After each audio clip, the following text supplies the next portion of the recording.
বিসমিল্লাহির রহমানির রহিম। আজকের ভিডিওটা তাদের জন্য যারা মনকে ভালো রাখতে চান, বিষণ্ণতা থেকে মুক্তি পেতে চান, প্রফুল্ল থাকতে চান, তাদের জন্যই আজকের এই ভিডিও তৈরি করা।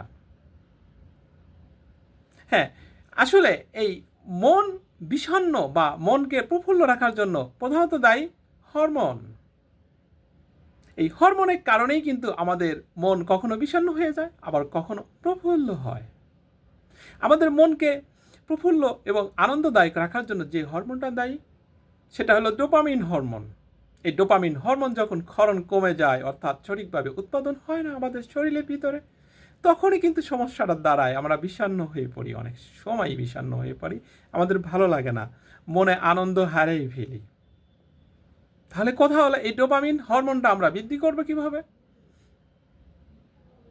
এখন এমন একটা খাবারের কথা বলবো, সেই খাবারটাই আপনার ডোপামিন হরমোনকে বৃদ্ধি করবে। সেই খাবারটার নাম হলো বাদাম। বাদাম কেনই বা ডোপামিন হরমোন বৃদ্ধি করবে? কারণ বাদামের ভিতরে আছে হলো টাইরোসিন।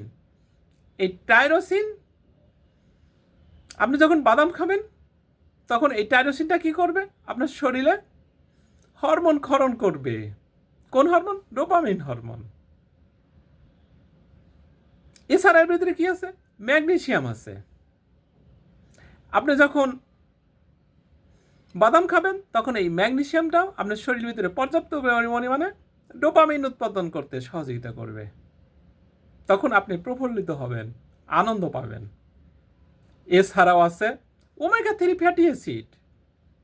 এই ওমেগা 3 ফ্যাটি অ্যাসিডটাও ডোপামিন উৎপাদন করতে সহযোগিতা করে। তাই নিয়মিত বাদাম খান, ভালো থাকুন, প্রফুল্ল থাকুন, সুস্থ থাকুন, এই কামনাই করি। ভালো থাকবেন। খোদা হাফেজ।